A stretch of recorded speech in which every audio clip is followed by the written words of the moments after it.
Ulysses Owens Jr. He's an educator, philanthropist, author, and producer.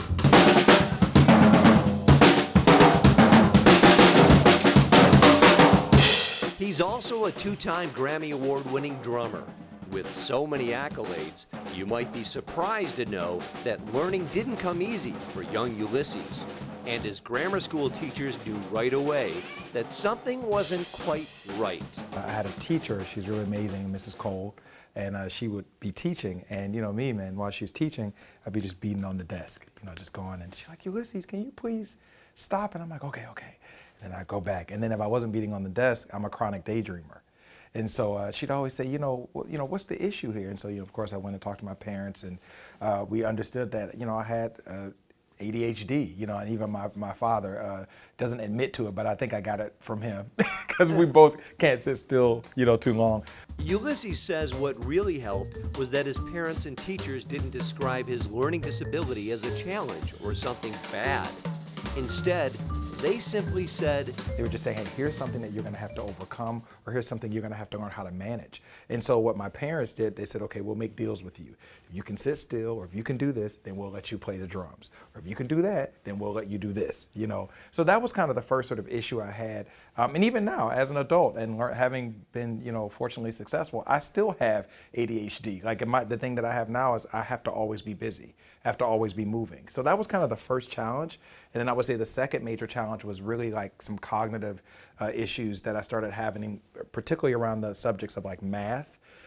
It was something about like numbers, like when it got too convoluted, like around like fractions or other things, it just, my mind couldn't really decipher it. So I actually went to Sylvan Learning Center, and they did some really great testing, and they started realizing like that I had to kind of see things more like broken down. So they started taking like really big math equations, and they started using like blocks or color-coded items and saying, okay, Ulysses, this represents a fraction, or this represents that.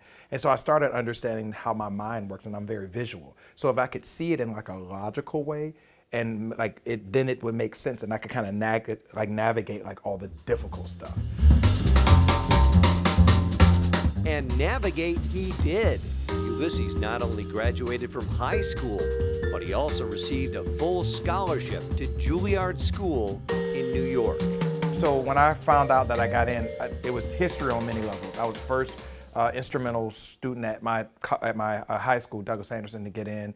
I was also the first African-American to get in. And then even at Juilliard, I was the first African-American drummer to ever enter the school. Getting into Juilliard School was one thing, but being able to graduate was quite another. Ulysses says his ADHD made it difficult to wrap his head around some of the tough assignments he was given.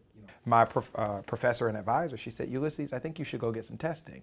And again, that whole sort of cognitive thing of like not being able to look at like calculative problems or numbers, that came back up. And so they started saying, okay, how can we take shapes? How can we take bigger images and let them represent different movements or different intervals or different things happening in music? And then the other thing I had to learn was that I had to go at things slower, which was hard because as a musician, I process really fast. So I had to realize if I'm dealing with mathematical equations or I'm studying something really intricate, I can't try to like whiz past it. Today, when Ulysses isn't performing in New York City, he devotes his time to an organization called Don't Miss a Beat. It's a nonprofit Ulysses founded in his hometown of Jacksonville. To break that down very simply, we are a safe haven for children to come from the ages of 5 to 16 years old, and they can find their rhythm with us. They're going to get academic homework assistance every day. Then they get free arts instructions in the area of music, dance, and drama, and yoga. And then we have a really great summer camp, arts intensive, where they get to put on a production, a Broadway junior production every year. I am not a statistic. I will achieve only great things. I am just as good as anyone else. I can do anything I set my mind to. This is the pledge that inspires success at Don't Miss a Beat. It's also Ulysses' mantra, inspiring him to get through some of the tough times. You have to make a kid feel like they're winning at something. So if they're failing at this or they're having challenges at that, they can't be surrounded by that. So they always say there's a couple basic functionalities that people need. We need to feel like we belong. We need to feel like we're loved. We need to feel like we're understood. We need to feel heard, and we need to feel seen. So if you're going to get those things from various things, so maybe you're seen by a gang, maybe you're seen by somebody who gets you into trouble, or maybe you're seen by your parent, or you're seen by a really great teacher, but you still need to be seen, right? And so to me, part of getting a kid to either stay on this side of the track or not cross the negative side is you need to give them those basic functionalities. Because if you don't give them, I always say to my parents, like, when they say, oh, we love Don't Miss a Beat, but we can't have them here this semester. Okay, great. But just know, if you don't have them here, they're going to be into something else.